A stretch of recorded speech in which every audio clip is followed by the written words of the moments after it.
Hi, everybody.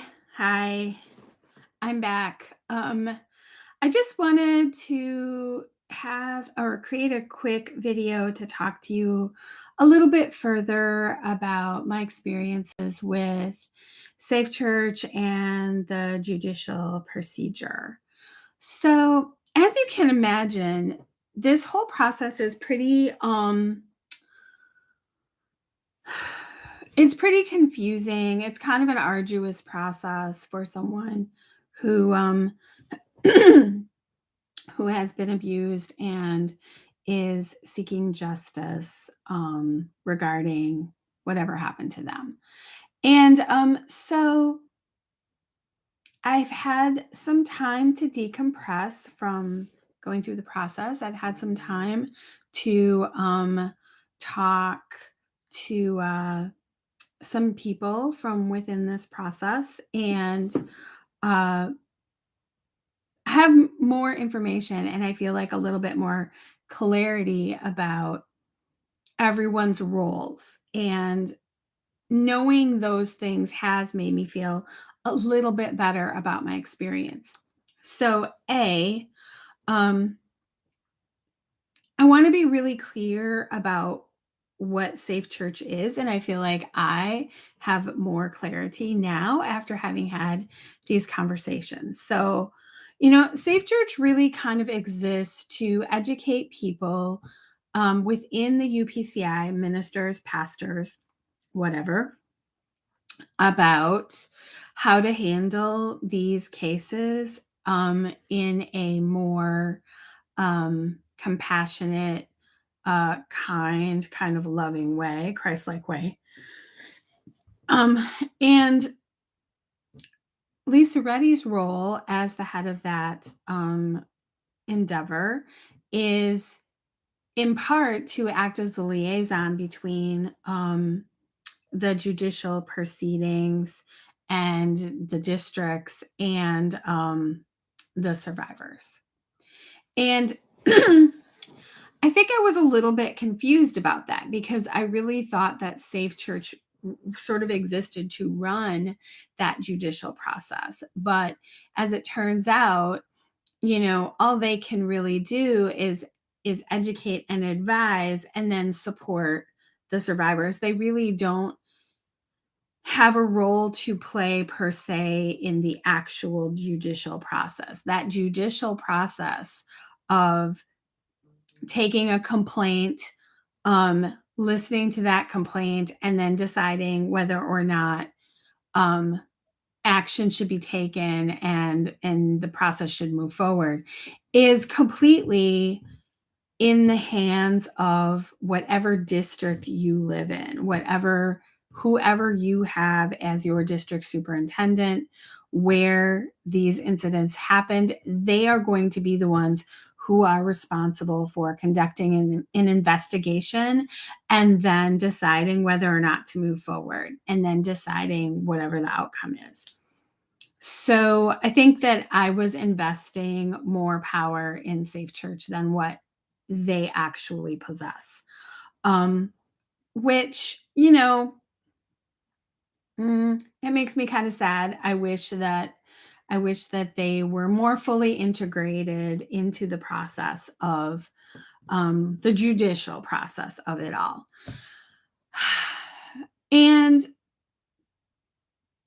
I have to say that at the end of all of this process, there are a lot of things that I've been asked not to share, which make me a little bit uncomfortable.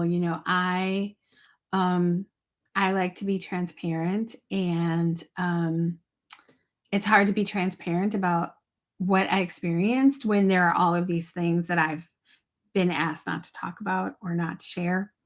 But one thing that I can say is at the end of all of this, I have a much better feeling about David Bernard and where he stands in the process. And I feel much more comfortable with the actions that he has taken with me outside of the judicial process. So he has tried to communicate with me and express his feelings about what happened to me. I've been able to communicate with him, and I feel better about his role, and I understand more fully what he can and can't have a role in within um, the judicial process. Um, so I still I still would not recommend, and this is just my own personal feeling. Everyone has to decide for themselves, right? And you might decide a completely different thing. But my own personal feeling is I still wouldn't recommend going through this process for someone who has been hurt, because I think that they're trying to build the process while also executing the process, which means things are very confusing. If you're a survivor, it can be very confusing to understand how to navigate what's happening. I don't think that the average UPC member really understands how any of this works. Um, I know for a fact that most of the survivors I know probably think that David Bernard has a whole lot more power than he does. Um, so like I still wouldn't recommend it. The only time I might recommend it is if you are determined to stay in the UPC and you've had this problem and you're kind of really invested in the organization, then maybe you would want to go through the process, because like what other recourse do you really have other than going to the police? If you have a troublesome minister in your life and you have to interact with him all the time, this might be the only way you can stay in the church and still deal with your community. I mean, obviously, other than moving, which is not really possible, especially if you're a minor, for everybody. But I think that if you're already outside the church, you're better off going to your local authorities and filing a report. And I really hope that that changes. Like, I hope that this process improves. I hope that over time it gets better. But for me, as someone who has suffered a lot of trauma at the hands of the United Pentecostal Church, um,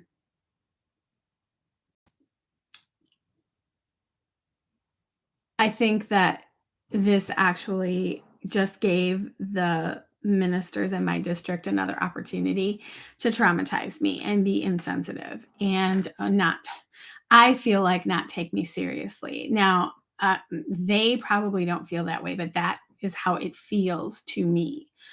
And so I don't know that I think it's worth it to stir up this hornet's nest of mm, trauma and open myself up to having to communicate with people who um, essentially, I think, see me as an outsider. I mean, I feel like the UPCI is most of the people are suspicious of outsiders. They don't like outsiders. They see anyone who's left the church as backslidden and worldly and not a part of their group. And so I don't know that I believe that it is intentional, but I do think that they probably instinctively want to protect their own versus protecting someone who's been really deeply hurt by their church. And so, to me, the actions of the district felt more like mm, their concern lied with protecting John Grant, and their I was a secondary concern. And like I doubt if you asked them that they would say that that's true, and I doubt if they would really believe that it's true. But sometimes people do things and they don't realize what their underlying biases are. And um, so I think that if you're someone who's left the church and you're coming back and you're trying to um, get justice for something, that could be hard. And you really have to weigh, like, am I going to be able to handle this process? Is it healthy for me to go through this process? And am I in the end going to get what I want? And I think that as the UPC changes and hopefully adapts more of a process for dealing with morality and morality sins and ethics, then hopefully that will get better. But right now it isn't. And, everyone has to kind of decide for themselves whether or not they think they can handle it.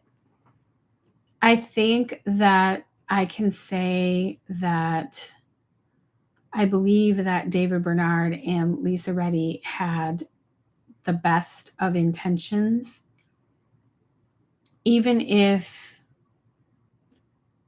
things that they said and did not always, even if those feelings or desires were not always communicated in a way that was easy for me to understand. I think that the intentions are there. I do not have the same belief, and I don't have the same belief about the Wisconsin district. I fully believe that the Wisconsin district was corrupt and unsafe for children when I was a child, and I still think to some extent it is at the very least corrupt. And by corrupt, I don't mean corrupt in necessarily like a criminal way. I mean morally corrupt. I think there are a lot of problems. And